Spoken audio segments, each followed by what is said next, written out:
can find me a match. Decorations on a theme. A light in the summer sun. The yellow butterfly, the falling poplar leaf. Bright yellow poplar leaf and butterfly are twins in the summer sun. Twin dancers in the sun. Bright poplar leaf, yellow butterfly. Bright poplar leaf and butterfly are yellow twins in summer sky. Twilight. A cloud of red-winged blackbirds sweep the road, fill a fence, disappear. Insomnia. There's moonlight streaming in my study window at a sleepless 3 a.m. Es gibt Moonlicht. It gives moonlight. It is moonlit. Kana Cruz and Untamile PC, a legal corporation. The bushy-haired, red-bearded Gallic visual artist hitchhiked through our town about 7 months ago. The children came screaming, "Who is he? Who is he?" Brushed from my thumb like a close-cut bit of fingernail, the clipping of moon hangs in the air. Light. I think of lighthouse candles, small and flickering, yet concentrated. Energy directed, housed, reflected, beamed out strong with one intention, and thus their light reached bright for miles at sea. I think of me. I send my energy around and down and up and out, thinking not of danger, but the beauty of the ocean, directing mostly by emotion, expecting all my ships to harbor safely through the straits. Then I am shocked to watch some founder on the rocks for want of light. Dawn. Fog shrouds the sailboats. Blue herons sweep a low path. Wingtips brush camels. Talking to plants. My son was not quite grown when he told me that plants can feel, and that I had sometimes been unkind when I neglected to water mine. One should also talk to plants, he said. Well, what should I say to them, I asked? Should I wish them good morning? Perhaps I should bid them good night. Or tell them of the stresses of my everyday life. Or confide in them and tell them of my aspirations. Impossible as they are. Whisper to them of my failures. Tell them of my very secret sorrows, the longings of my soul. I found a new glass, quite lovely in their green dress. I faithfully watered them and talked to them. I truly confided in them, and sometimes said, "Good morning." But they too, after a little while, wilted and withered, in spite of my encouraging words and smiles. Morsels! I'm whipping up a new batch of these tasty, simple morsels. The trick for me is to make each one flavorful enough to stand complete. Alone. When that is done, then one will be enough. I am starting now to envy them, their reason for existing. Appeal to rabid hunger and wait to be consumed. I wish to be considered a candidate for morselhood. I pray you see that I may be reduced. Bologna cigars. One of the joys of parenting is sharing with one's children the utter bliss to be found in things like egg creams and chili swimming holes, pistachio nuts and pizza with extra cheese, sweet midget pickles, and real Italian ice. But to begin, I think I'll have to break the news to Ashley that no one dunks bologna cigars in milk. Drinking for the first time. I came home drunk one night at age 13. The pumpkin with the broken face hung sadly in my arms, with the rain falling down upon the ground. My brother, leading the innocent life, stared intently and asked me why I held a pumpkin with the broken face in my arms. I looked at him seriously and said, "Because I am the middle child." The nature of mortality. Your worried look becomes a question. Am I going to die someday?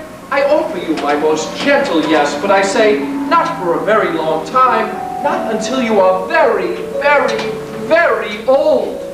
How old, you say? 100, I reply. How old was great-grandma when she died? 85. How much is that weight for 100? Realizing now that I've been cornered by innocence and metaphysics, I say, Why are you even worrying about such things? After all, I've only yesterday taken the training wheels off of your bicycle. No?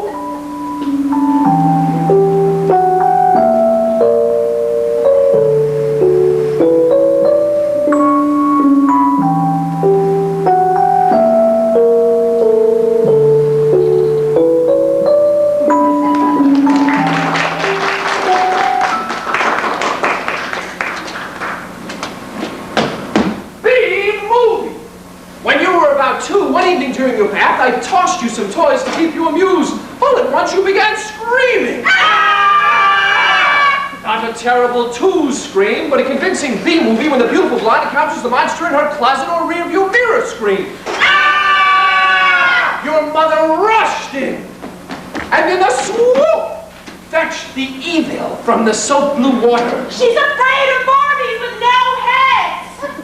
Yes, I thought, of course. The nature of virtue. My children do not know that winter is just beyond the maple emperine, across the shimmering bay. In the dormant grass they run and chase one another and shout their wild thoughts up at the drape of autumn. To them, joy is the sunshine of a soft shower of painted leaves on some meadow of childhood. I watch them from a small distance and draw in a crisp breath of memory and let it pour out slowly. The nature of forgiveness. The counterman at the Lexington Avenue Deli doesn't care about my cholesterol or about what I think. He concerns himself with just two things. Whether my corned beef on rye is just a quarter-inch taller than the height of my jaw fully open. And whether I want to pick it. If not, I assume he'll save it for someone who does. But I wanted to step back from his counter a moment, remove the stuffed cigar from his bitter lips, and ask me if I'm satisfied with life, if I sleep well at night, if someone loves me. But he has no time to spare. In one stroke, he cleaves me in two and hands me the bag without a word. I decide to forgive him.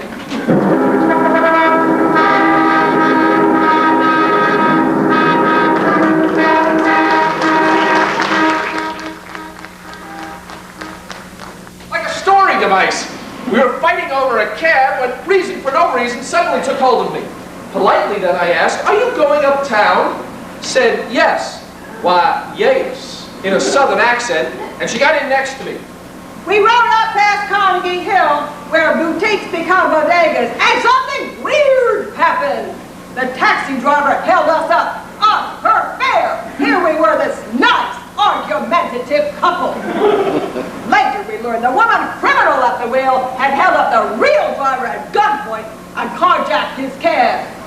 Because it was a woman, we were petrified. The whole thing was so newsworthy, we'd end up in the Post with our pictures on the front page. Two chumps from out of town, seeking jobs in the Big Apple. None of that is important, of course, except maybe this is how the inspiration came for the magazine. You see, you've got to be careful. You've got to be professional. And at all times, you've got to keep your guard up. Anyway, after bonding during the police interview, we were living together in her Carnegie Hill sublet, trying to make a buck. Well, trying to save a buck, actually. Having a late lunch one night at the Greek, we began brainstorming. See, we were trying to find a way of generating independent incomes instead of working for someone else. You know, avoid the cliche of becoming our jobs, which we didn't have. Let's start our own magazine, he said. Are you crazy, she said? Another zine in New York? Of course, he continued, with courage, sipping coffee, mostly chicory. Stupid me, I was talking to the bubble lady from North Carolina, a former quilter. Tired of going through life unattached, she was busy quilting the wedding ring king size. She came to New York, a worn-out quilter at 39, trying to find income she could depend on. Why would we start a magazine? We can both type. But we don't know anything about New York. The idea hit me like scrambled eggs smacking the grill. We'll put together a magazine for people in New York who don't know anything about New York. Turns out there's a rather large constituency for this simple idea. People need to learn how to protect themselves. And we'll offer advertising exposure that the makers of fanny packs and bulletproof fashions have been aching to find. Can you actually ever know who you are while you're being it? Huh?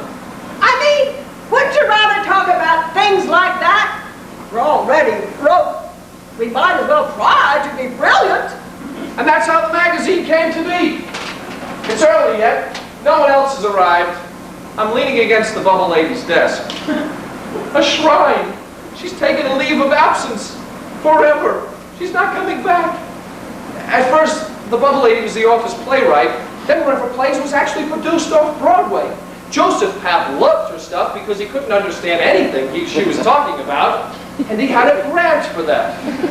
But then the grant ran out. We had an argument. I think it was about cereal, and he moved out of my Carnegie apartment. And then I moved out. I forget why. There have been so many apartments. Now my street is a letter. I don't know where she lives. Someone on staff who spotted her in the park told me she likes to play with bubbles. I already knew about the bubbles. You know, one of those large plastic bubble hoops, bigger than a tennis racket. Except now she's gone public. She's in the park on Sundays. Staff people say it's a Zen thing, but I have my doubts. More likely it's failure attended by denial. She's a good writer, but she won't even begin to admit that her life is about nothing. It's ironic, isn't it? She'd have made a great journalist. My first play, produced at the public. Amazing. What are the odds? And you haven't even heard what it's about. It's about a woman who at 55 decides to become a ballerina. Sort of like Stella Fitzgerald. Okay, older. But people came. First relatives from the Carolinas. And then real people. The reviews were pretty good. The play was published. I won in Obie. And I tried again and again, and then I gave up writing. Oh, I edited, sure, freelance until things dried up during Nancy Reagan. I found a way to find all writers who can't make it in card shops. She was working behind the counter in a deli. And I couldn't make myself go in. I imagined the rest. Seeing her through the window at Zabar's, I yearned to see her. I wanted to talk to her about reality, the old days of I don't know, but there was no need to go in. I knew exactly what she'd say. I came from the South, and now I managed to exist in New York. I know all about reality. How can you talk about reality? I'm the bubble lady. Can't you understand that? This was getting us nowhere, a place we've been countless times before. How can you talk about reality? The only things you ever cared about are plays and bubbles. Each bubble is a thought. Bubbles are what our thoughts look like. Seeing a bunch of bubbles, it's like looking at your mind, getting a picture of it. Can't you see it? I asked her if she still loved me, but she said, bubbles are like the way we think. I've done a lot of work on this. The way we think? You're so advertising sales. You stretch yourself. Yes, bubbles flop together like spots streaming as they do, in floppy ways. I understand that at least. You're so sarcastic. Bubbles also signify a failure to connect. Usually, no. Would you like to come back to work? She shook her head. She still had the quilts and they were beginning to move on Saturdays at Bloomingdale's. That is when the mind becomes Zen! She laughed. Oh! And you're beautiful. Somehow. Ha! Some joke. She said, you can't be attracted to things merely, purely, because they're beautiful. and that's why you like me, or is it my Nebraska accent? Like you, once. But that isn't enough to fascinate us. Things are more anthrocentric, more egocentric than that. Bubbles evolve the other selves, the spiritual self anyway. And the reason is, that is the way our minds look from the inside. I hate your Nebraska accent. You're saying that you can see yourself from inside yourself? Certainly. That small town in the South. It's possible we had difficulty relating. Compulsive meets obsessive. I don't know which is which or who's who. Who? You win. But I do know whole categories of things got swept off the table. Rarely did I win. I mean, if she didn't like a thing, that was it. Forever. For instance, she could only go to foreign films. Why? I don't like American movies because they're about the actors. Now, let me get this straight. You mean if I had an eye on myself from inside myself, like a mini-cam, working its way up inside my brain, just to tell me what the inside of my brain looked like, that my brain would look like bubbles? No, your thoughts would look like and function as bubbles. I asked her if she planned to inherit any money one day. I asked her if she belonged to a group, but she went on. You regularly hear that humans use only a small portion of their brain power. I said yes, successfully blocking out the traffic going by. Well, this kind of imaging, literal insight, opens up the door to all those unused rooms. Rooms? Rooms shaped like bubbles? Square bubbles? What does it take to prove you're just as square? Like square bubble hoops? Oh, hell. She sighed. You're so Madison Avenue. You should have seen her, wonderfully naive, fresh from the South. She opens up the cupboard in her first kitchen, roaches running, I mean, everywhere. So that she turns and says to me brightly, Look, I have house crickets. like they were all good luck. Angels sent. Inevitably, we do grow wiser.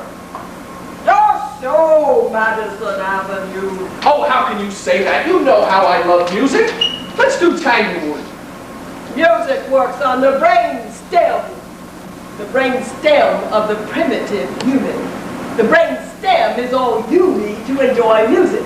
The bubbles, however, blob together like thoughts from two hemispheres. Bubbles. Exactly. Moments with minutes sealed outside them. Timeless bubbles of existence. No more clocks. No more professional humans. The Professional Human. That's the name of this magazine. Our motto? Ah, yes. Well, we don't have one exactly. We were going to have one, but that was before her leave of absence. She was editor. I told her about the increase in our circulation, but she didn't seem interested. She just wanted me to know. Bubbles are moments. And I remember everyone we had. No, you don't. You are too busy with bankers. I'm glad I ran into you this way. I hadn't really. Remember, I'm still standing outside the window at Zabar's.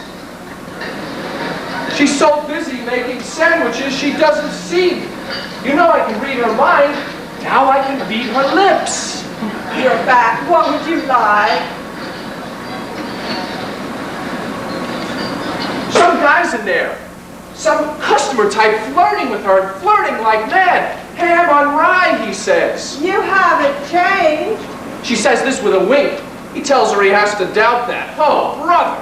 If you doubt everything except time, you don't have moments. Oh, brother. You can't appreciate bubbles not from outside your brain. Inside my brain is empty without you. Oh, no. I congratulate myself for not going in, peering through the window, vicariously living through some guy flirting with her, and flirting like mad. But I'm here, still here. I remain outside. If you can't be true to your thoughts, you have to live the rest of your life outside a bubble. So, do you want any letters? The guy says he does not. I love to watch a mouth forming words. Used to work in a place without a motto. My motto, every day is Sunday, pay at the register. It's her professional smile, and I feel relieved. My face pressed now against the glass, I shout, I'm a success finally, my darling, won't you love me? Sad but true, bubbles are our only dependable friends. It's a crime we can't be together.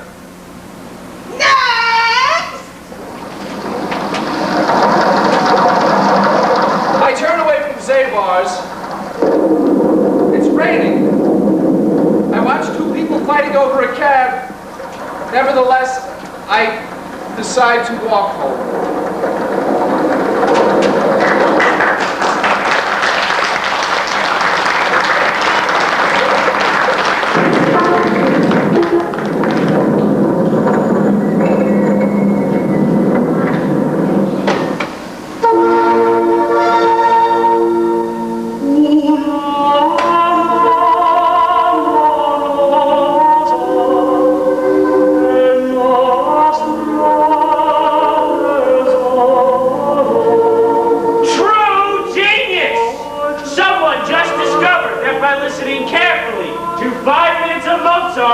One could increase one's intelligence quotient by 10 points.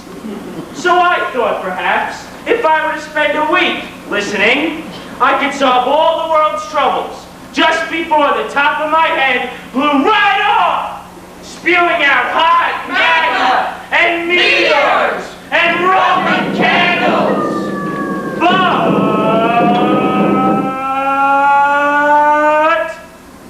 But then this might be my very last poem. With anticipation. Perhaps one day we'll know whether honey sticks sweet or congeals on the skin. If popsicles are as we imagine, more than to a spoon could we express our desires. Do spacemen pass dead souls on their way to the moon? Whispers with faces, floating through the empty heavens like cumulus elegies, searching for the valley where Elysium lies. From 200,000 miles up, the world is smooth and blue and looks like a candy apple dipped in serenity. The moon calls it Eden. Seeing. To be seen is not so simple. It doesn't mean to stand in crowds and wave your hands. You will be looked at. But everyone is looked at. Even if you smile across a room and someone holds you for a moment with an eye of understanding, it doesn't signify that you've been seen. When my father died, I combed his hair. It was dry and strange, arranged all wrong. And my mother said he looked like someone else. I fixed it. Then the people said how natural he seemed. A simple thing like hair. But I didn't see my father lying there. If you can number on both hands the years of loving, being loved, then maybe you can believe the eyes behind one set of eyes can see you and hold you fast. One person then can see you whole, when all the others look and look away.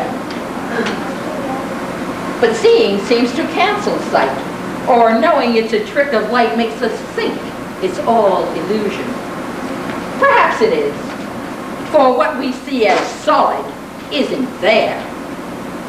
Particle of particles suspended, life begun, continued, ended, all within the mystery of the air. Perhaps I ask too much to ask for seeing. Being is a simple task enough. Most of my friends, they were dead, most of them murdered, in a jungle with a beach, before I was 25. Country poor kids, so many I played games with, learned conformity from.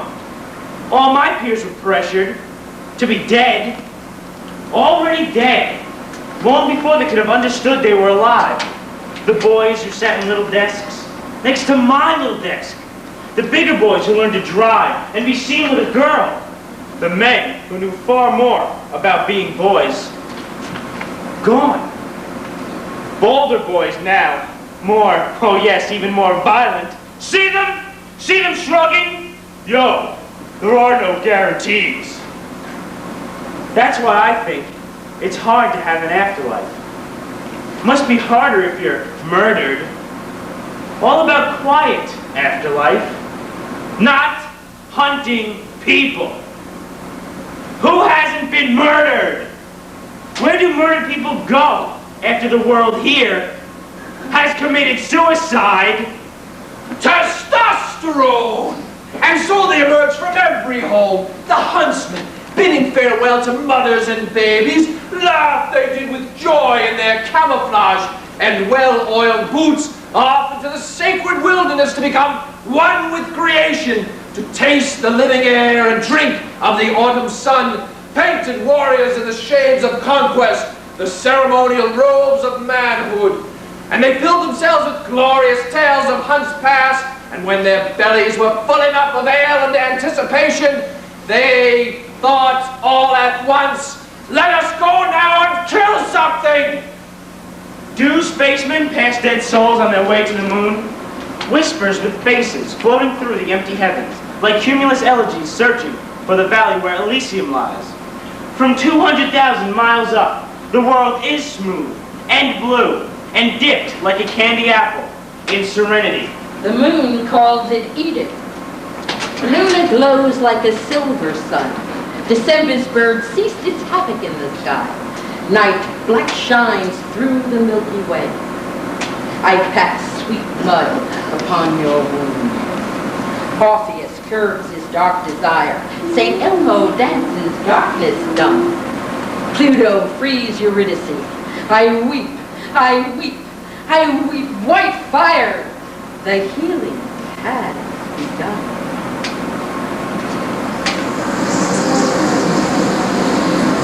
But when in time there was only chaos, no darkness or anything at all, only an undefinable sound, growing louder, searching for the combination of forces that would make it grow, howling and screeching, fumbling for definition, breaking out of discordant sounds, retracting in horrible and ecstatic echoes. Its voice saying, I am the Spirit. I will be the light. But I am first a sounding spirit, then darkness, and I shall always cry, I shall always demand, where is the light? Because there is only my voice ignited, that beautiful spark that is my light, and my desire, which crackles, becomes my light. And I hear myself. I am the Spirit, now the light. I have begun the journey, followed backwards. I am the echo spirit of mankind. Some fine lines. It doesn't look like much at first glance, that patch of sky that draws you back. Makes you want to stay among. Clouds cut from cardboard, tacked to a blue so tentative, it makes you think of the ribbon a pregnant woman buys, belief that she will have a son. Dusting powder when the paper seal is peeled back makes that smell of pale blue. A mother's breast milk, colostrum thin and potent in its blue-white stream. Onion skin paper held to light. Smeared blue words from a fountain pen. Dear Paula, the breeze that blew sheer curtains to gauze across your face. Still in sleep. Still in love. A fine line holds us. Birthing. She's jazzing there somewhere in my future. I'm preparing a corner of my womb for her. She's sweet like nothing, has Jim Jams for ears. Wears thin pink moccasins on her new feet. Hungry marble eyes gobble from my insides. She takes me out, my veiny Buddha girl. She's birthing bubbles in the pudding of my tummy. That's her, she's me, loving 9-month love. She'll come along like me, thin and rounded. She's here, pink and spicy, one, beautiful, well and kielbasa. Let me prepare her history now. I'm contemplating motherhood at dawn. At 15 months, she is good for playing with pug-nosed dolls. Dancing to commercials, smiling at easy things. Waddling after roly-poly blue stuffed penguins bowl down the hall. Cute as a chick in her yellow fuzz carded sleepwear. But Courtney screams at 4 a.m. Fills the house with her wail, a siren, a blue-black crow screeching, bringing on the dawn. I know only that she is up and I am not, that mine is the role of aunt, the wand-wielding fairy godmother who at midnight claims her right to disappear. I ignore the baby fingers pecking at my locked door, and my name plucked out through tears. It is easier to sink back into feather pillows and crush away this morning call. I can, after all, give her nothing of the mother. while my own children I pushed from the nest, let fall and break between my legs, as warm as Saturday morning covers. And silent. They didn't last, my sister said. Gardenias, my mother's favorite flower. I'd ordered a corsage for her to wear when people saw her lying there. No sprays of roses or gladioli in a vase, no floral tributes anonymous and popular and easy to maintain. I gave gardenias, the most ephemeral of petals, a breath, a touch will turn them brown, a token to a pretty woman for a night out on the town. My father often gave her flowers and silky, lacy, lovely things for bed. Long dead, he waited where the others wait. For lovers they have known through health and hell and money tree, and all the mortal mess we can't anticipate. My mother's independence was dependent on a man, if not in actuality, then in thought. It was her life as she'd been taught. She never felt the lesser for it as a woman. And we, first Dad, then I, behaved as men when we escorted her and gave her gifts and tried and failed to please her. Her death was unexpected, inconvenient. Sad to say. A coast too far for me to reach that day. I would be late, but she had heard 50 years of my excuses.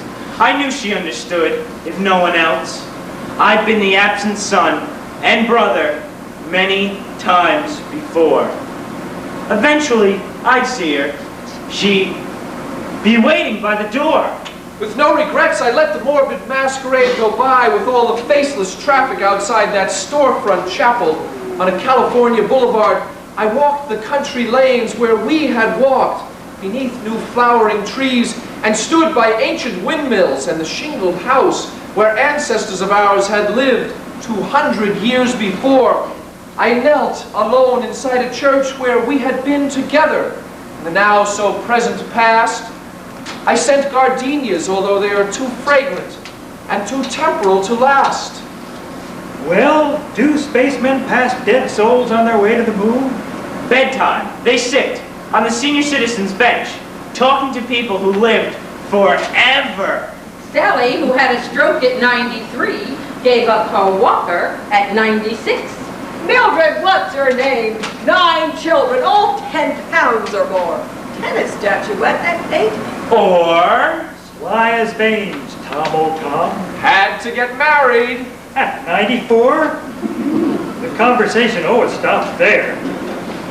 Then the black sky. And then the crickets. Louder and louder. Like the invaders in that old movie. Ah! Alzheimer's. And other ways of going. Martina's mother grew secretive in the end. She screwed hooks into the backs of picture frames where she locked pendants and rings. She shoved old coins deep into feather pillows. And slipped keys down the hems of the heavy silk drapes. It drove Martina crazy, the constant mystery. Another dismantled his house. As soon as his wife's draghead hit that pillow. When she woke, springs sprang out of the telephone. And wires lobbed like tongues out of electrical outlets. But the night he took a carving knife to the sofa, she became afraid. And finally sent him away. Not so with Dad. His heart failed and he grew too weak to go. Oh, there's stories I could tell you about the others. Mom kicking the grocery bagger. My grandfather and his obsession with the nap of the gold shag carpet. But not Dad. He died too fast, didn't aggravate us for years like the others, though I cannot thank him. There's a certain comfort you have when people leave you slowly, abandoning their senses one by one in an adult striptease. You get used to this exotic new creature in your home. Before it hits you, the true one is gone forever. Gone, but not forgotten.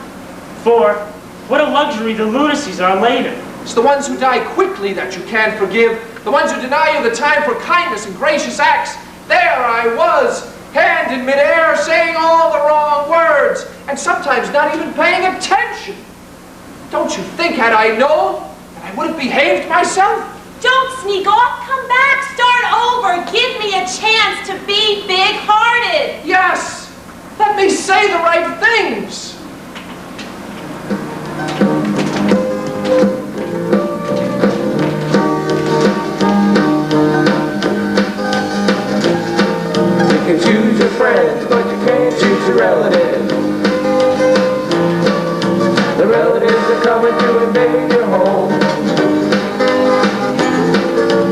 asking questions and looking around,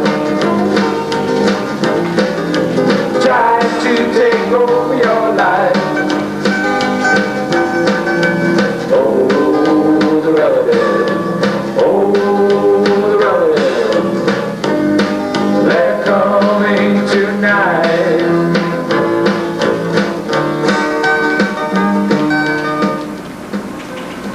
Life of a middle-class American. Part 1, childhood.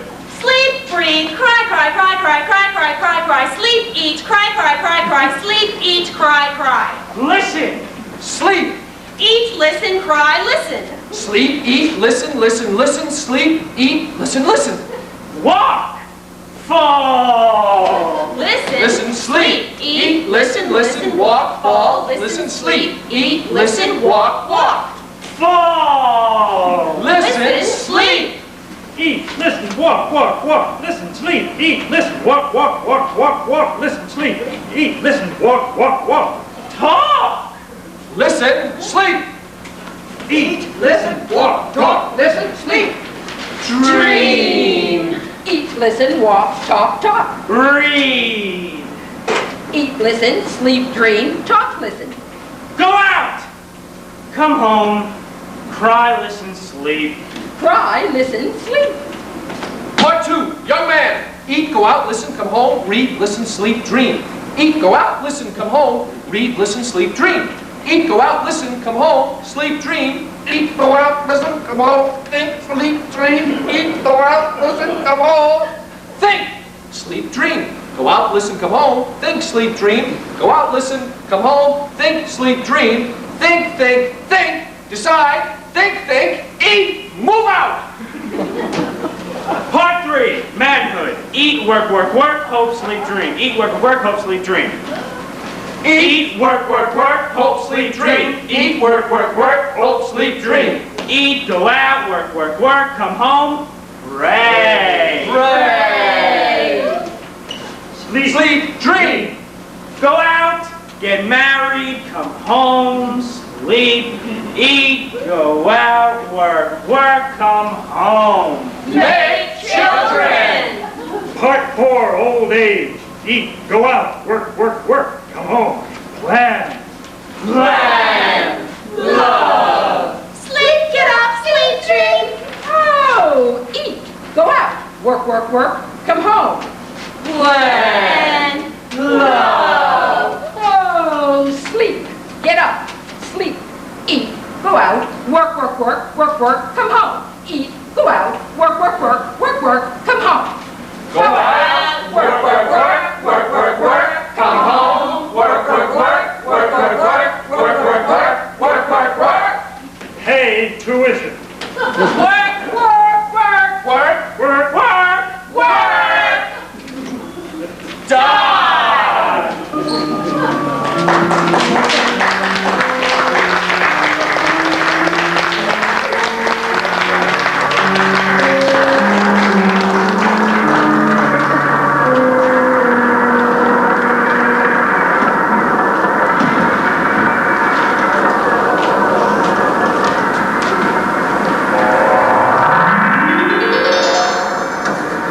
tall, slim, a model's figure, she came forward.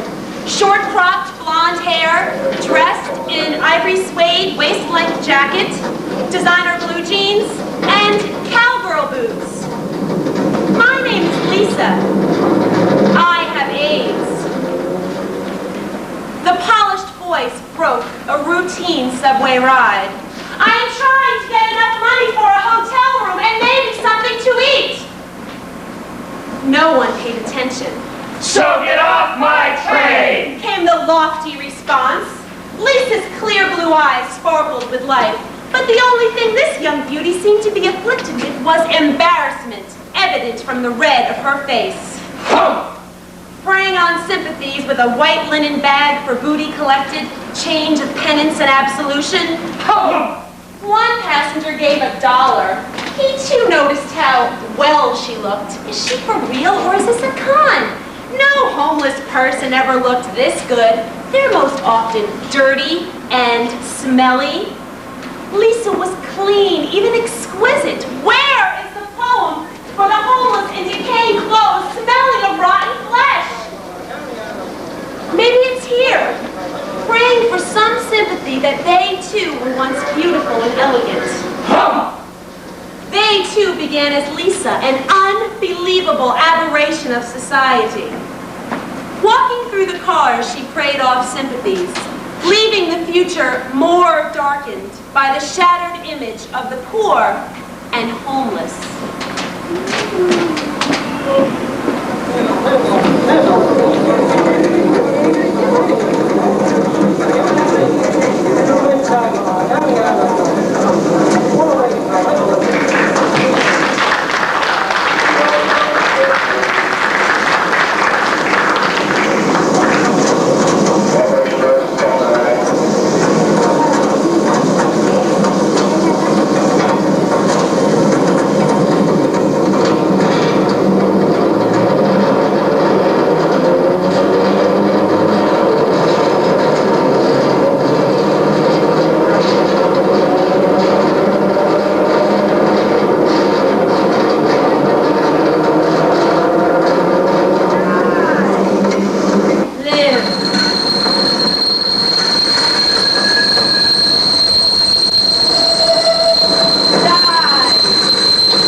Live, die.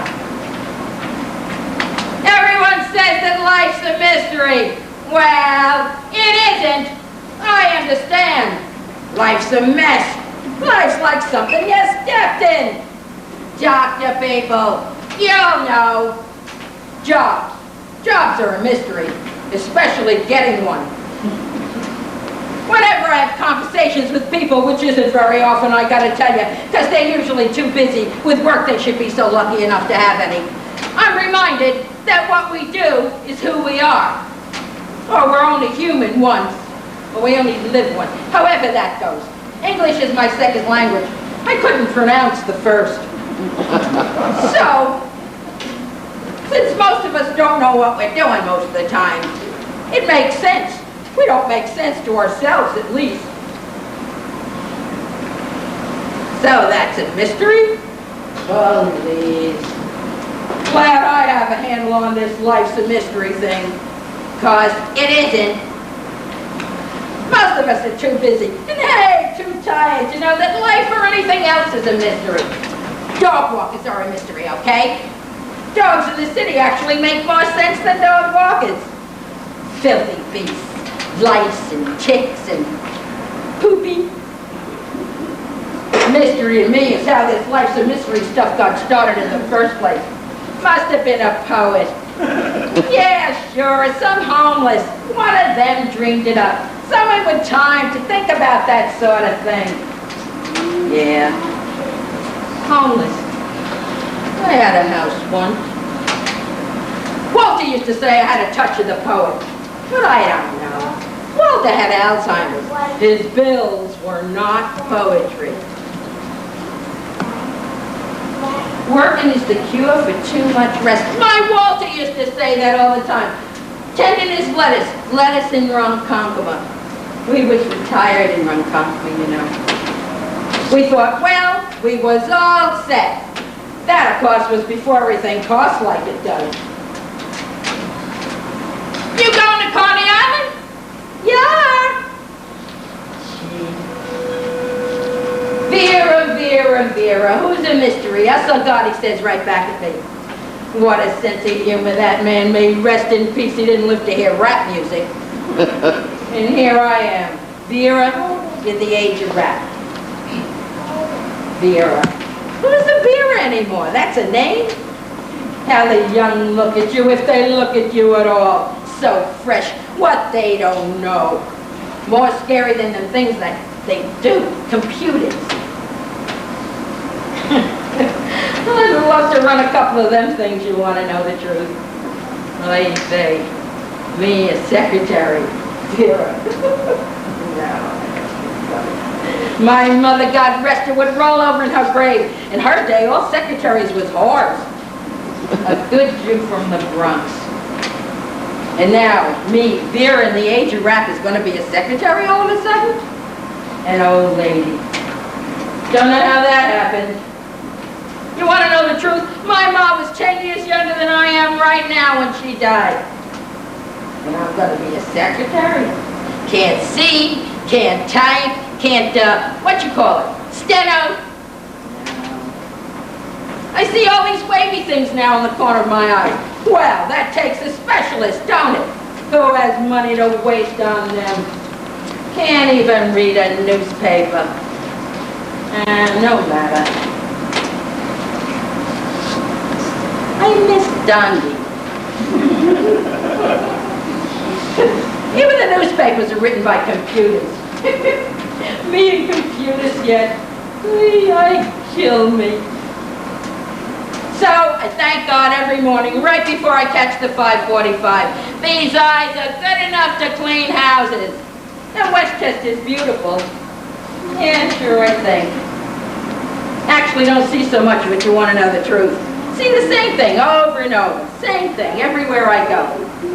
And there's nothing much mysterious about the Bronx. You don't have a job? Yeah, sure, then everything's a mystery. Like how you gonna pay for anything? That'll keep you up nights wondering how mysterious life is. Me, one of the lucky ones, sleep good. In fact, love breakfast. This here's my secret. Get up early enough to have my soft-boiled egg. Don't listen to me, Ma. That was then, this is now. Such a conversation has something to say about everything. Her problem is her dialect. She comes from a very small town in a tiny country that's now an airport. So nobody understood anything she was saying her whole life. In fact, didn't stop her. She went right on talking. I miss you, Ma.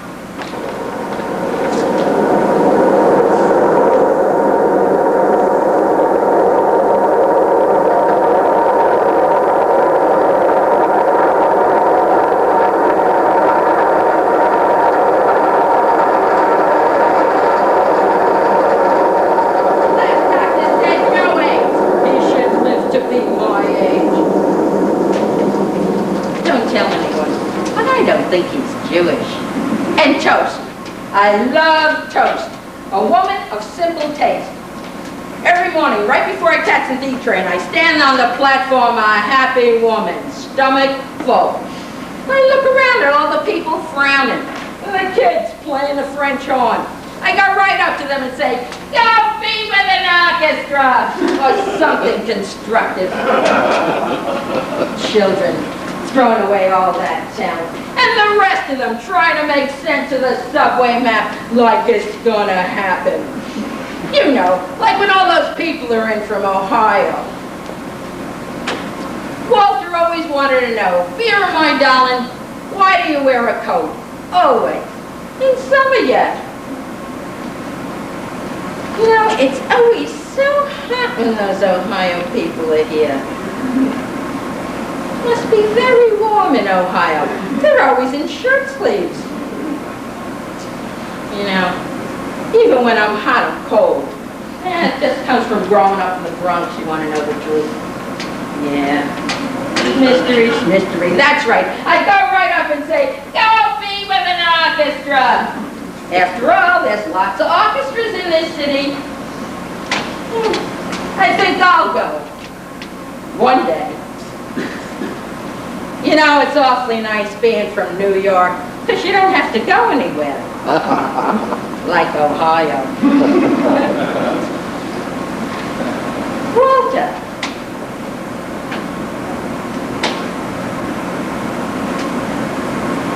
I always used to say to that sweet man, "Thank God, I'm normal."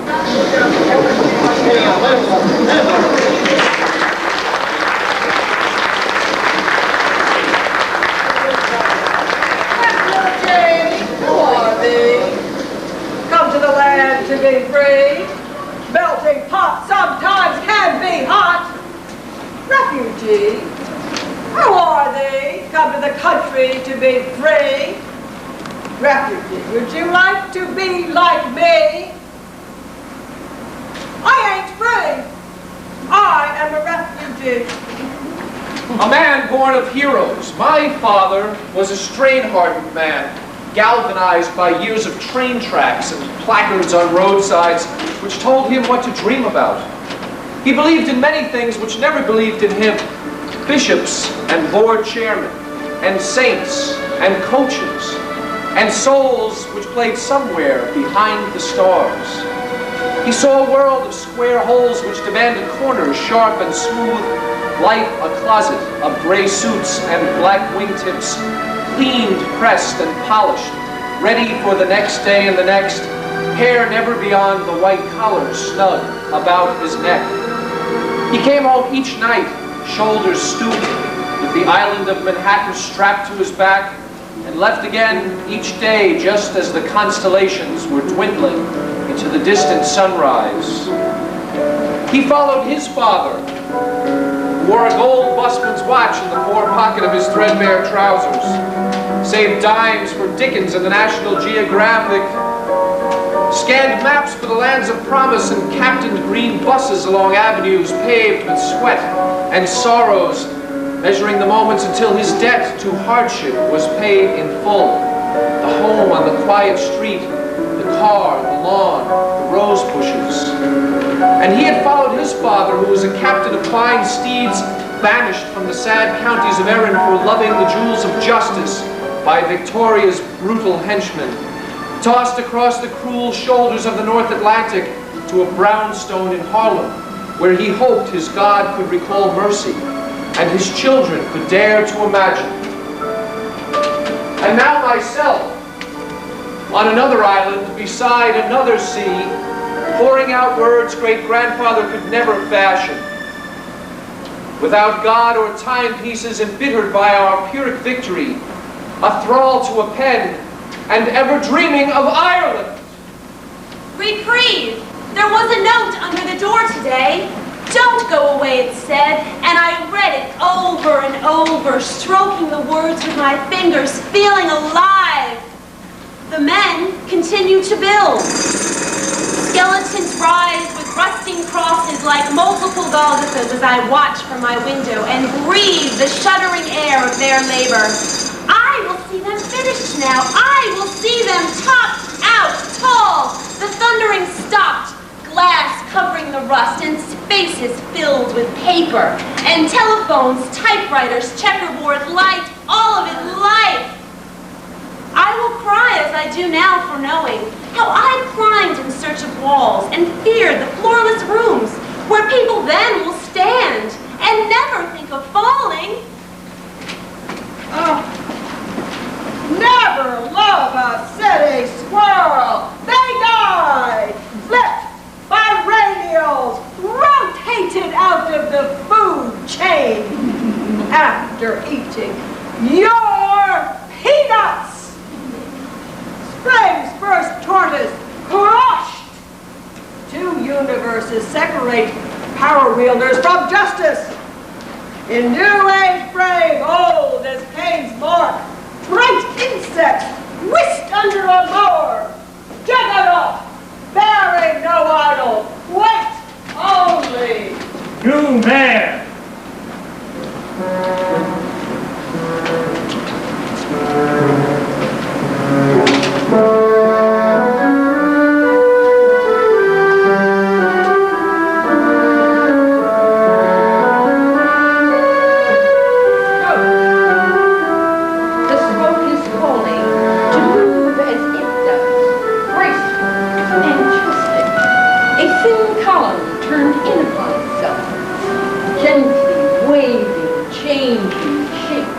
An aching whirl of loops and ruffles, it beckons and seduces. But to be a whisk would be too easy. Brief life dissipating with only one moment of glory, whether noticed or not. Smoke motion might almost be worth, daring you to slip your fingers through it, to catch the unattainable, languid ease and toil, and then it's gone. Just gone. I suppose my barber has a barber, my dentist a dentist, my girlfriend a girlfriend. There's a woman on a derrick in the North Sea pumping Brent crude. She doesn't like poetry, it deals in symbols. I feel most alive when I smell my dog on rainy days. Look at a carrot. New man? The nature of poets. I love sunny days through a window from a comfortable chair. When it rains, I go outside. Inside loud eyes. Odorless winter streaking fast as autumn replaces blanket. The moment now leans on silence. As 2 years of lightness pass, you sit hours long, haunched, towering more than 20 arms stalked on the slack tightrope. Occasionally, for my amusement, shifting foot to foot, you somersault onto my carpet-colored cat. The bushy-haired, red-bearded Gallic visual artist hitchhiked through our town about 7 months ago. The children came streaming. Who is he? Who is he? New man! Wasn't new, but he'd never be. Here and now, this village, windy. Much less private. In a stroke, he'd struck himself down like some Hamlet clown. Exit! Exit! Reason was, some say, killed the dog. Not his, but not for no reason neither. His mistake was being charged by a German shepherd his first day on Rocky Island. Finding a rock to do the job was easy. Up and popped him. Alas, poor old Bill knew him well, they all say. New man's name's Bill, too. Don't know him.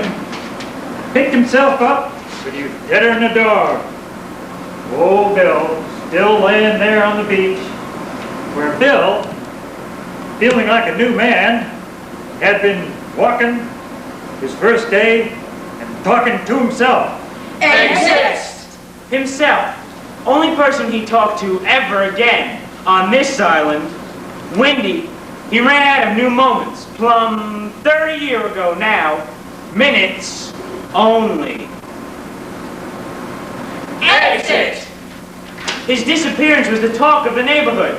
That man with the yellow wavy hair, who one time took off his shoe and limped around town. That's who! By God, he could make the kids laugh. They dragged the river for 3 days. Couldn't find him. Ask Aunt Sally if you don't believe me.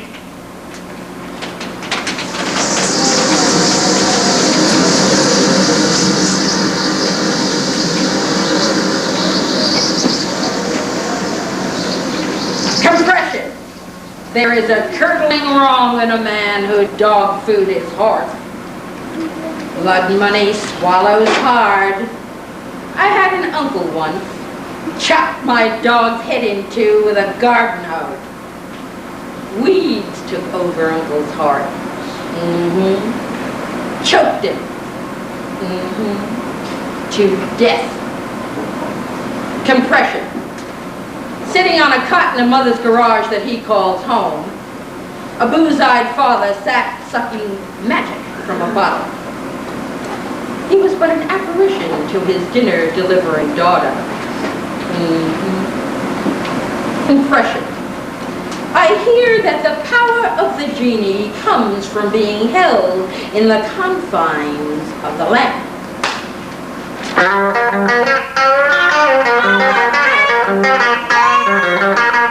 Cowman swinging girdles into the universe with a 2-bit slingshot made from a shoestring. My brother asked me, "Hey, Cowman, where do you think all them girdles are going?" Don't exactly know. Maybe some fat stars will get some use out of them. Art is beauty, and fingers are love. My kiss is something to experience, even if it's too big and covers half your face. Buffalo jump in 2 acts. Before refrigeration, the townsfolk celebrated the heated, head-smashed-in buffalo jump. Ordering cocktails from the canteen, every third person waited for sunshine to stir the buffalo out of their graves. Their hides unraveled into the cut patterns on the rocky cliffs. The buffalo sang love songs to the moon. Long scenes reenacted in the heat by every third person wearing hides under their undershirts and chamois across their fiery eyes. Before the ice cube, before the air conditioner, as the sweat ran off the river, darlings and kisses were raffled at the show. Every third person counted the bones and the teeth of the buffalo before the sun had a chance to sharpen its arrows on a rock. Makeup was applied under the heat of the sun, and the curtain pulled up from the stage. Born of stubborn desire, the buffalo kept running in the right direction. Without prodding, moving toward the jump, one thinks that the small stones marking the drive lanes would funnel them toward the stage. Then, flashed against the small stones, known as dead men, and every third person recited their lines. The sun got away, thanking the stars. The crowd that had gathered drove home. Who then made use of these half circles, crosses, crescents, the mysterious grooves scratched into the outcrops? These were just signs. The dialogue of looks and glances, perhaps applause, shaken like dust from the hides. If it is mentioned in the textbooks, at the bar near the slaughterhouse, or during bingo where the prize is a kiss from every third guy, remember, way back before the fan or the popsicle, Before Freon, before winter, the sun had a sweetheart it took to the top of the ridge. The sun hopped in front of the mic, crooned all its greatest hits for the buffalo, brought together in memorial to the dead, but she left the sun. she left it for a stagehand. They got married during the first run of Frost on a Pumpkin, and the sun slept alone on the plains. The buffalo were anxious in the heat of the sun. Their blood boiled their hides until they ran straight at the footlights. And all of them singing as they took the plunge. Because the sun lost his heart to an actress who had fallen into superstition, she was used to this believing, this acting now, this presence left for lovers.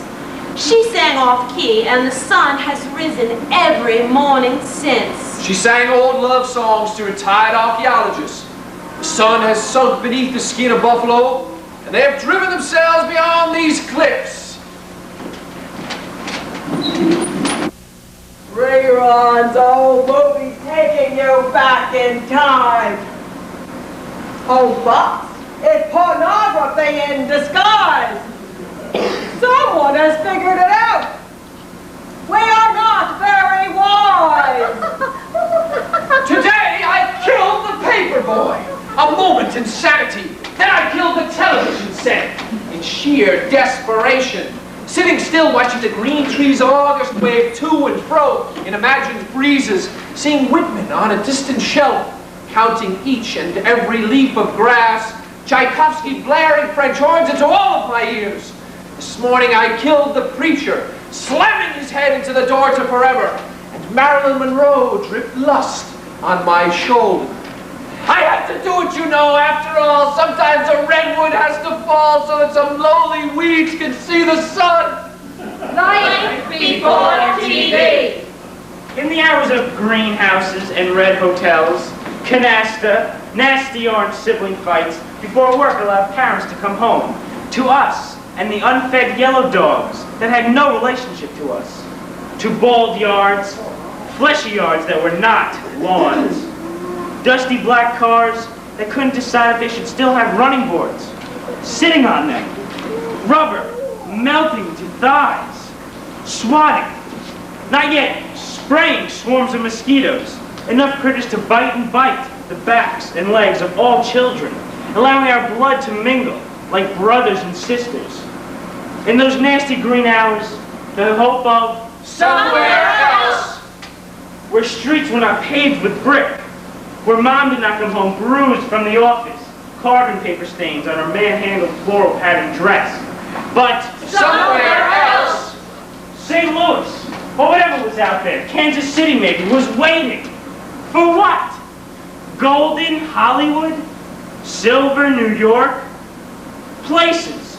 Words like this were worth a slap. Stuck up, that's what you'd be. Dreaming might wake you to what was around you. Dreaming might make you real. Envy green, red-faced real. New York did find us. Hollywood, eventually. What did Disneyland look like? Without static, Our colorful world paled beside black and white. Finally, the fake world of television had arrived, and we didn't have to go anywhere. Just get better stuff. In rainbow hues that faded.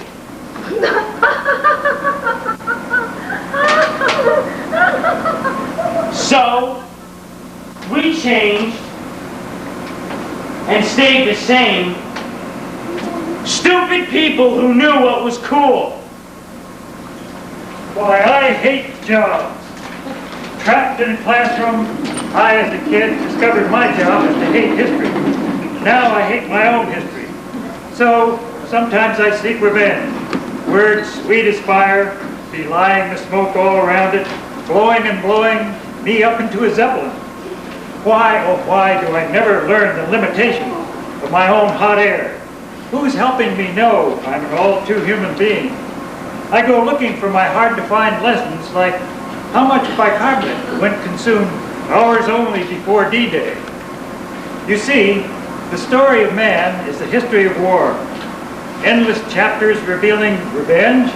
For the survivors, yes, we who recorded the timelines of flatulence whilst inhaling purpose oil hot air. So before we turn into our parents, shouldn't we ask, is it fair to wonder why kids hate school? It is? Okay, then crunch a mailbox and ask this, why are we still kids? Because when teachers kept asking, Who are you? We said, don't ask, just tell us what the job is. There is a help wanted sign in the window of the wash, dry, and fold. I think of the stories that the clothes could tell as I fold them and wrap them in light blue paper. I tell you, I feel restless. This is what you wanted, you remind me. I mention the job.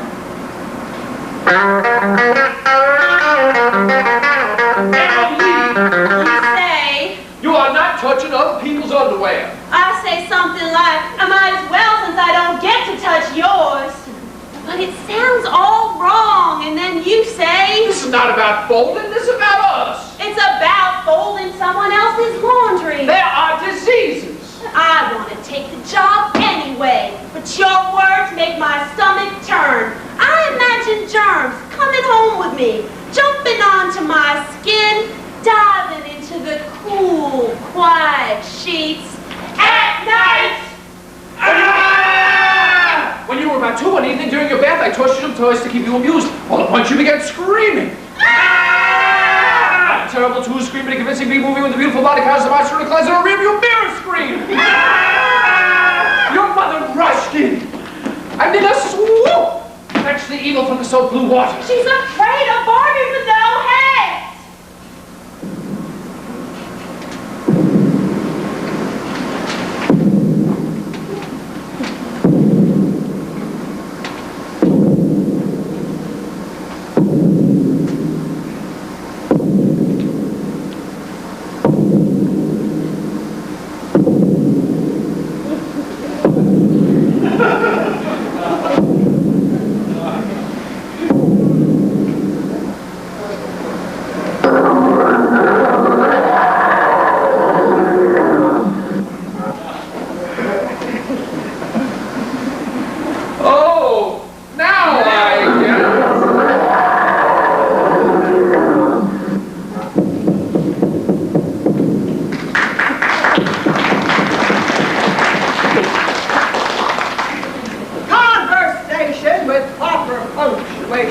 For those who don't like words, or more form and less substance. Open quote, end quote. Open quote, comma, end quote, period. Open quote, comma, apostrophe, comma, apostrophe, question mark, end quote, period. Open quote, comma, comma, apostrophe, comma, apostrophe, exclamation mark. Ooh. Exclamation mark, end quote. Open quote, period, end quote. Open quote, period, end quote. or a friend at 40. There's a town falling down in upstate New York. I'd like to save it. I'd like to see its sun and new windows and its trees blotting out the McDonald's and its houses from the war called Revolution fighting back. There's a man in this town who lives by the hour on the light side of a dark house, writing the answers on wallpaper. I wish that I knew him because I love his town. All of my friends are there. Choosing to give in spite of it, to live in the sight of it all falling down. I close my eyes. And half my life is gone, given to growing up, it seems, and dreams. I'd gladly give double, at least, the years I've learned to live, to find the man and his answers, and his light before they fade. I must believe I've time enough. Now that I know I haven't time enough, yesterday I heard they tore the yew trees down in a town in Connecticut. Watching young voters, I missed the rush of speed when I used to lean out and pull on the tow rope, cutting across the wake without a second thought. Suddenly, in my 40s, I sat rubbing in sunscreen under the floppy hat that protects the golden ash brown. Lisa says it's close to my original color. The sun beats down, drives me to the edge of Lake Champlain. Gratefully, I enter the cool water. It spins smoothly around me. My toes waver in the dim green amid the sand clouds. I float, then breaststroke to the orange buoy and back. In my 20s, I would have used the sailboard.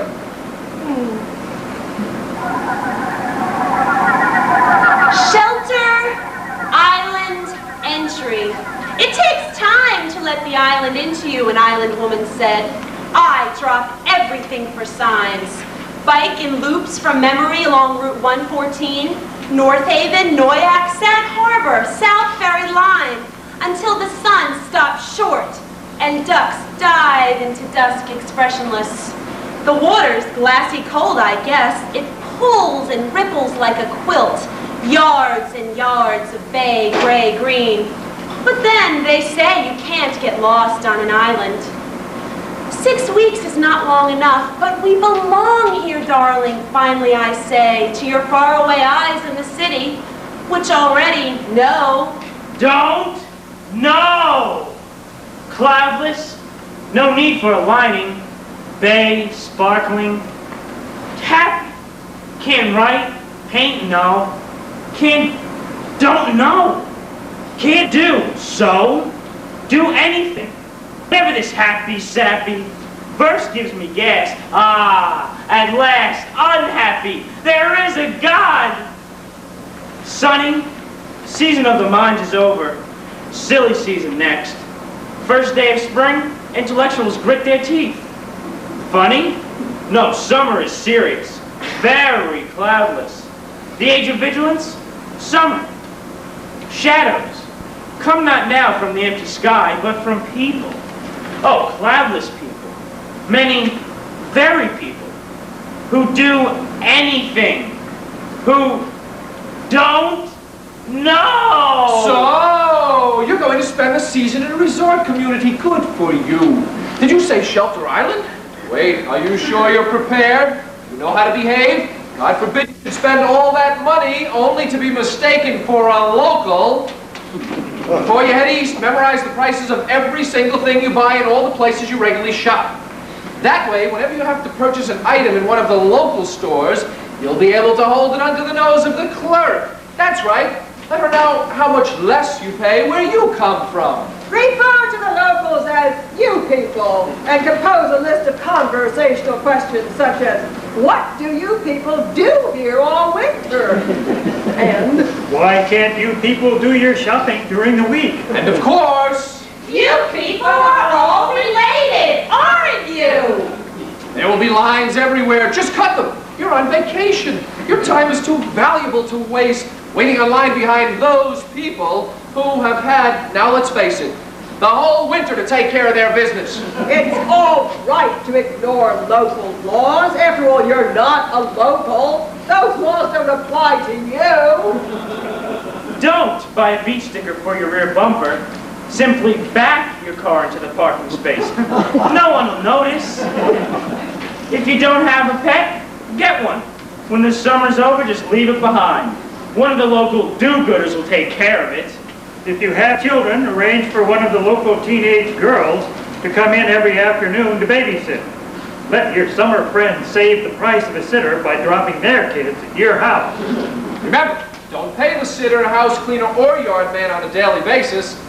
Easily accomplished if you never carry anything smaller than a $100 bill. Ask all of them to let you know how much you owe at the end of the season, and then pay half with a check. Ask them to hold it for a week. Why? You just do. And then promise to mail the balance. This is important. You cannot win an argument with a local. Why? They won't argue. They just stand there and look smug. Now, if you should ever find yourself in a confrontation with a local, walk away. Yes, but only after advising them that they are in serious trouble. Say it like this: you will be hearing from my lawyer. Oh, yes. Now, expect the locals to act a little sullen, especially close to Labor Day. Comment loudly to the nearest non-local. That's what happens when cousins marry cousins.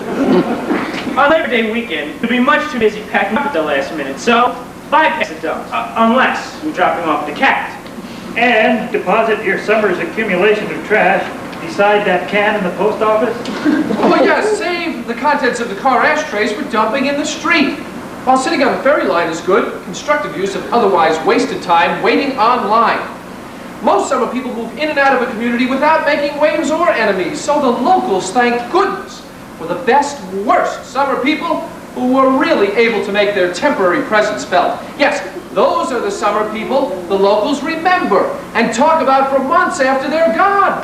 As a matter of fact, that is the answer to the question, What do you people do here all winter? How would you define a local? We asked some summer people. Here is what we found out.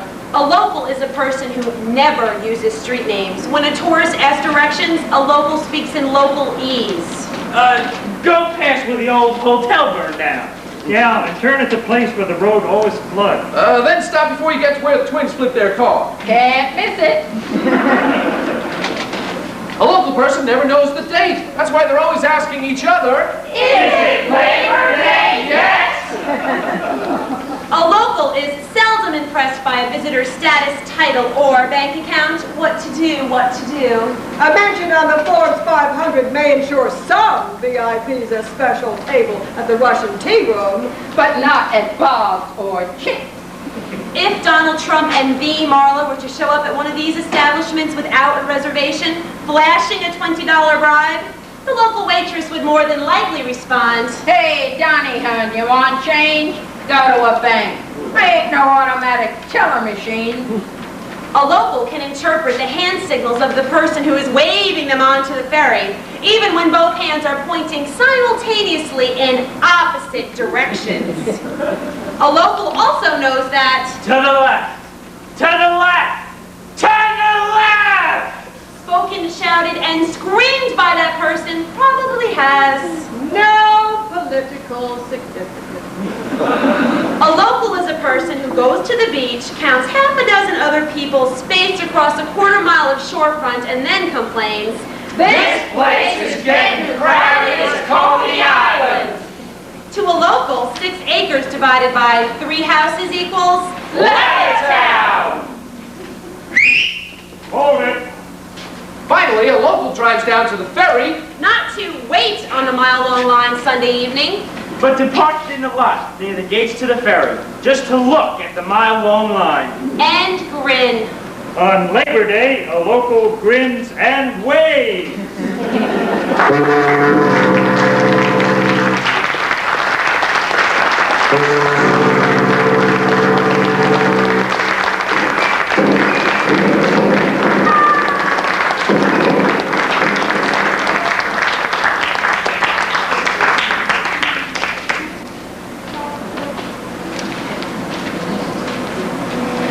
You to me are the chapel of all that's true, the golden stroking smooth step, an antidote to the sickness of miserable existence. A sip of jasmine tea in a steamy hot tub, a woolly red sweater on a chilly porch swing, an electric first kiss rush, a stateless gatefold beauty, the quiet confidence of an old house cat, the sharpness of new broken crystal, a mountaintop collecting sun above the morning mist. You're the way home, flint to the poet's fire, the sound of crickets in the August hot night, a crackling log in a Christmas Eve snow, the soothing whisper of mother love, a goose down wrap on a winter bed, my head turner heartburn, silk stockings under blue jeans, taste of sugar on a child's tongue, an extra big pie slice, the words to a sweet song, a cool wind kiss on a July high noon, moonlight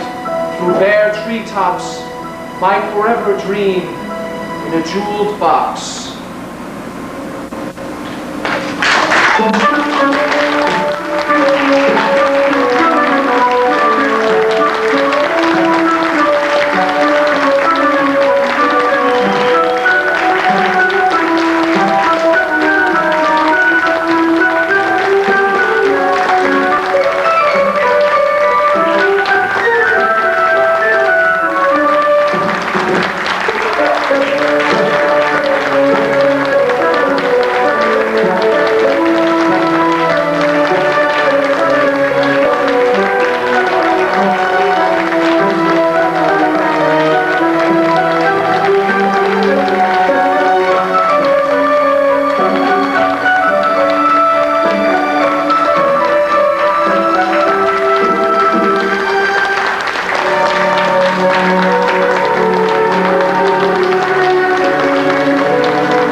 Genovese, who is responsible for all this wonderful theater. And thank you for all the time and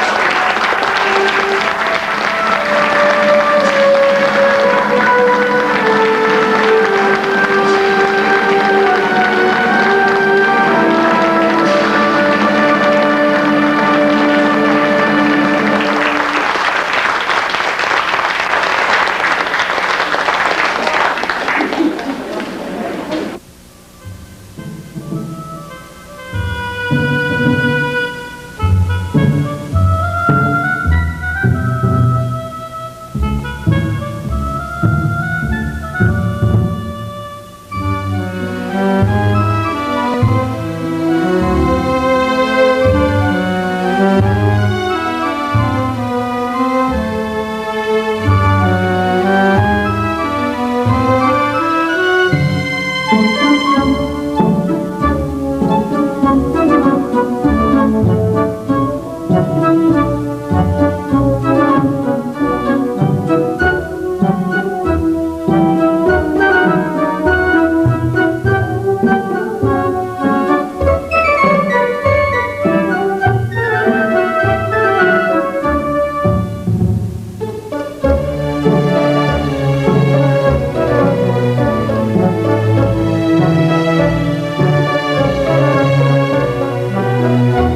these presences which I don't enjoy as I enjoy yours,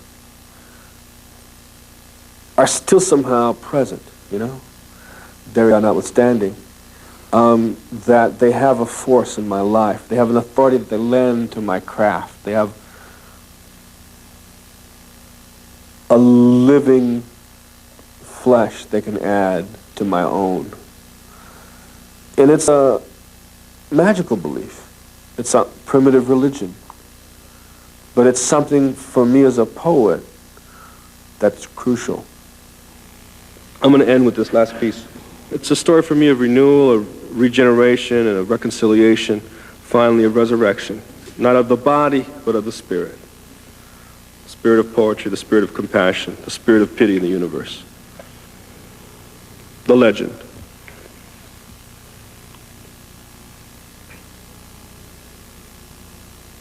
In Chicago, it is snowing softly, and a man has just done his wash for the week. He steps into the twilight of early evening, carrying a wrinkled shopping bag full of neatly folded clothes, and for a moment enjoys the feel of warm laundry and crinkled paper, flannel-like against his gloveless hands. There's a Rembrandt glow on his face, a triangle of orange in the hollow of his cheek. A last flash of sunset blazes the storefronts and lit windows of the street.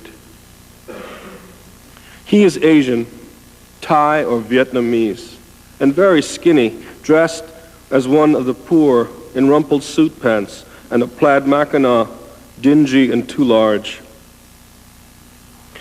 He negotiates the slick of ice on the sidewalk by his car, opens the Fairlane's back door, leans to place the laundry in, and turns for an instant toward the flurry of footsteps and cries of pedestrians. As a boy, that's all he was. Backs from the corner package store, shooting a pistol, firing it once.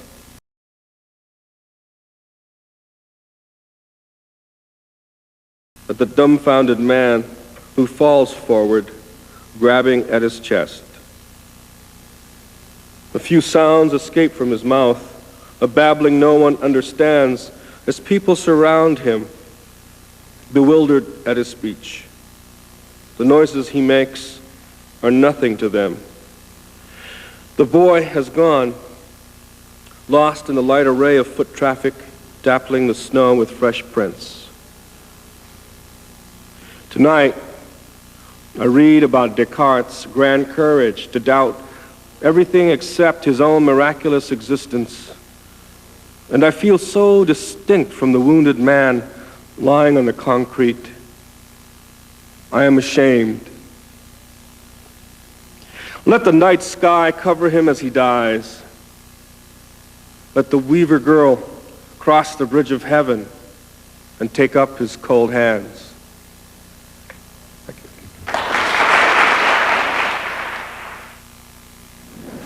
I'm going to start out with this poem called Vision, and it's an older poem, and I wrote it. I was watching a rainbow outside. Joy Harjo has left Oklahoma and now lives in Arizona. When she writes, she says she is often guided by the voice of an old Creek Indian within her. Here it goes, Vision. The rainbow touched down. Somewhere in the Rio Grande, we said, and saw the light of it from your mother's house in Isleta. How it curved down between earth and the deepest sky to give us horses of color. Horses that were within us all this time, but we didn't see them because we wait for the easiest vision to save us. In Isleta, the rainbow is a crack in the universe. We saw the barest of all life that is possible. Bright horses rolled over and over the dusking sky. I heard the thunder of their beating hearts. Their lungs hit air and sang. All the colors of horses formed the rainbow and formed us watching them. You said this morning that you discovered your language came from a different place from the folks you were growing up around. What was that place?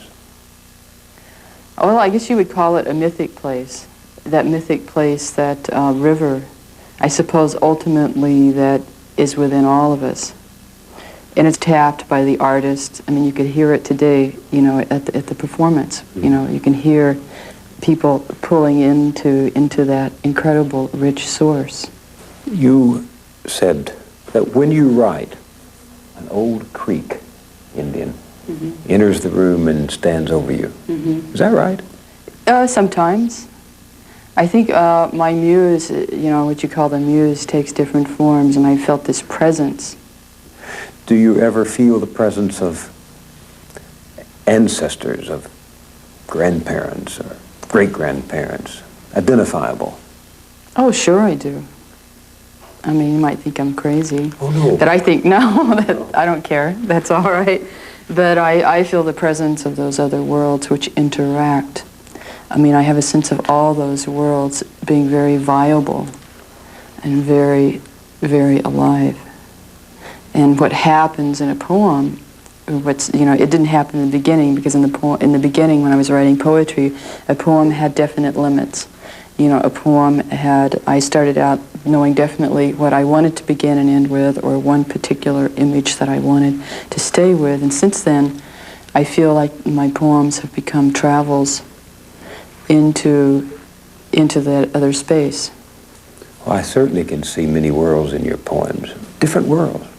Well, that's how it is, and there's no end. I don't see time as linear. I don't see things as beginning and ending. I mean, a lot of people have a hard time understanding Native people and understanding the Native mind. I think to understand Indian people, understand the Native mind, you have to understand that the world is understood very differently. The world is, you know, there's not just this world. There's a layering of others. Time is not divided by minutes and hours. And everything has presence and meaning within this landscape of timelessness. It's a way of seeing. It's seeing these worlds that converge, and then making a record of it. This next poem is one of those poems that's hard to read because it's so close. Of course, with poetry, it's always so close. But it's called Autobiography. We lived next door to the bootlegger and were lucky. The bootlegger reigned. We were a stolen people in a stolen land. Oklahoma meant defeat. But the sacred lands have their own plans, seep through fingers of the alcohol spirit. Nothing can be forgotten, only left behind. Last week I saw the river where the hickory stood. This homeland doesn't predict a legacy of malls and hotels. Dreams aren't glass and steel, but made from the hearts of deer, the blazing eye of a circling panther. Translating them was to understand the death count from Alabama, the destruction of grandchildren, famine of stories. I didn't think I could stand it. My father couldn't. He searched out his death with the vengeance of a warrior who has been the hunted. It's in our blood. Even at 2, I knew we were different. Could see through eyes of strangers that we were trespassers in the promised land. The Sooner State glorified the thief. Everyone and no one was Indian. You'd best forget, claim a white star. At 3, my mother told me this story. God decided to make people. He put the first batch in the oven, kept them in too long. They burned. These were the black people. God put in the next batch. They were uncooked, not done. These were the white people. But the next batch he cooked just right. And these were the little Indian kids just like you. By then, I was confused. At 5, I was designated to string beads in kindergarten. At 7, I knew how to play chicken and win, and at 14, I was drinking. I found myself in a city in the Southwest at 21 when my past came into focus. It was near midnight. We were walking home, and there he was, curled in the snow on the sidewalk, that man from Hamas. We had all been cheated. He hid his shame beneath a cold, downy blanket. We hid ours in poems. We took him home where he shivered and cried through the night like a fighting storm, then woke in the morning knowing nothing. Later I would see him on the street, the same age I am now. It was my long dark hair that cued his daughter, the chili, the songs, and I talked to him as if he were my father, with that respect, with that hunger. I have since outlived that man from Hamas, my father, and that ragged self I chased through precarious years. But I carry them with me, the same as this body carries the heart as a drum. Yesterday there was rain traveling east to home. A hummingbird spoke. She was a shining piece of invisible memory inside the raw cortex of songs. I knew then this was the Muskogee season of forgiveness, the time of new corn, the spiraling dance. I think what part of my lesson in this life has been, and what it is to recognize myself as a whole person. I've had to take what has been, to me, a symbol of destruction and turn it into creative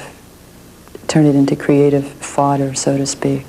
So many of your poems begin with fear and end with love.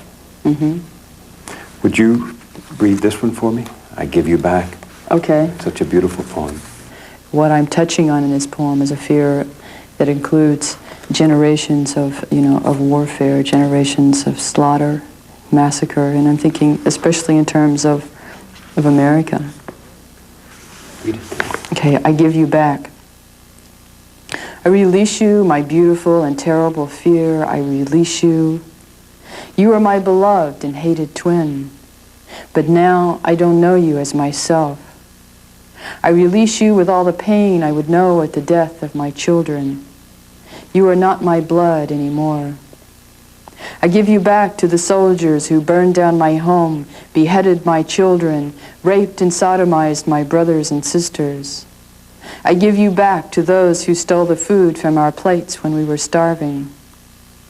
I release you, fear, because you hold these scenes in front of me, and I was born with eyes that can never close.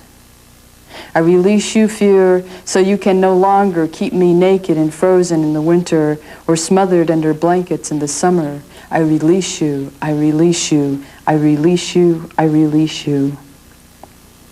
I am not afraid to be angry. I am not afraid to rejoice. I am not afraid to be black. I am not afraid to be white. I am not afraid to be hungry.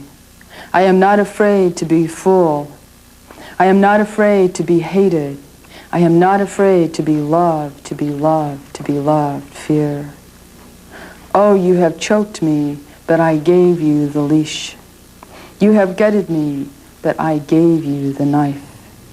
You have devoured me, but I laid myself across the fire. I take myself back, fear. You are not my shadow any longer. I won't hold you in my hands. You can't live in my ears, my voice, my eyes, my belly, or in my heart, my heart, my heart. But come here, fear. I am alive, and you are so afraid of dying. Did it work? I suppose it does. I think, yeah. Did yes. It for you? It did. I think it did, and it does. I mean, I think it continues. I guess what I'm having to learn is to make fear an ally instead of again, it's like taking this destructive force and trying to at least understand it and in some way take it into myself. Let me ask you a question of poetic construction. Okay. You have the line, you can't live in my eyes, my ears, my voice, my belly, or in my heart, my heart, my heart, my heart. You repeat that 4 times. Now, did you do that? Why did you do that? Was it a designed construction? Well, it mimics the heartbeat. Oh, sure. Yeah. Bum, bum, bum, bum, bum.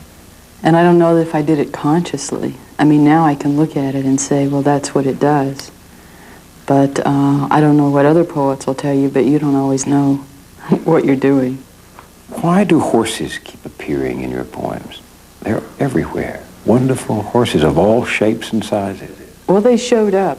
You know, they showed up, and they're very much present. I guess what I finally linked it to was I was driving in my little red truck from Albuquerque to Las Cruces, and somewhere halfway between, there was a horse who appeared to me, just this, you know, and this incredible horse, and I could smell the horse, and I could see it at the side of my vision, and this horse was a very old friend, someone I hadn't seen in a long time. You know, it might sound crazy, I don't know how to, any other way to explain it, but that's what happened. And I had tears running down my eyes because it was so good to see this horse that I hadn't seen in years. This next poem is called She Had Some Horses. And I get asked more about this poem than any other poem that I've written, and I have the least say about it. So she had some horses. She had some horses. She had horses who were bodies of sand. She had horses who were masks drawn of blood. She had horses who were skins of ocean water. She had horses who were the blue Arab sky. She had horses who were fur and teeth. She had horses who were clay and would break. She had horses who were splintered red cliff. She had some horses. She had horses with long pointed breasts. She had horses with full brown eyes. She had horses who laughed too much. She had horses who threw rocks at glass houses. She had horses who licked razor blades. She had some horses. She had horses who danced in their mother's arms. She had horses who thought they were the sun, and their bodies shone and burned like stars. She had horses who waltzed nightly on the moon. She had horses who were much too shy, who kept quiet in stalls of their own making. She had some horses. She had horses who liked creek stomp dance songs. She had horses who cried in their beer. She had horses who spit at male queens who made them afraid of themselves. She had horses who said they weren't afraid. She had horses who lied. She had horses who told the truth, who were stripped bare of their tongues. She had some horses. She had horses who called themselves horse. She had horses who called themselves spirit and kept their voices secret and to themselves. She had horses who had no names. She had horses who had books of names. She had some horses. She had horses who whispered in the dark, who were afraid to speak. She had horses who screamed out of fear of the silence, who carried knives to protect themselves from ghosts. She had horses who waited for destruction. She had horses who waited for resurrection. She had some horses. She had horses who got down on their knees for any savior. She had horses who thought their high price had saved them. She had horses who tried to save her, who climbed in her bed at night and prayed as they raped her. She had some horses. She had some horses she loved. She had some horses she hated. These were the same horses. You said today you didn't talk about that poem, She Had Some Horses. Why is that? I suppose a poem to me is probably more scientist stuff than is conscious, in some sense. Though people always ask me, you know, what is a horse? And who are the horses? And, you know, well, I see the horses as different aspects of probably within anyone, you know, we all have units of horses, so to speak. And they can be contradictory. I saw that with the end poem. She had some horses she loved, she had some horses she hated. These were the same words. Poems are dealing with contradictory themselves. I certainly feel them, you know, at times in warfare and at times in open warfare. My mind or thundering herd and negative. Yes. This is just enough. It's different when you read Dice. This is one of the years I read Paul's Continent. Do you remember that one? In winter days I remain silent, white and should be time, and old bone and tea, a fish skeleton low hide. Is almost dark for vision, these ebbing morns, but there is still memory, the other side, and so I see you. Breath torn under cars that travel at my count the eye, not bruised, breathing soft, long fear. In sand's light, movement, sea falls and sings. There are still even symbols alive. I did the priest, the horse here, and birds later, a cable lighter. Too heartbroken plays back, setting echoes all forgotten dreams. I am right, it's needed as web to me, earth thoughts, and me, that's what you are. If we all are.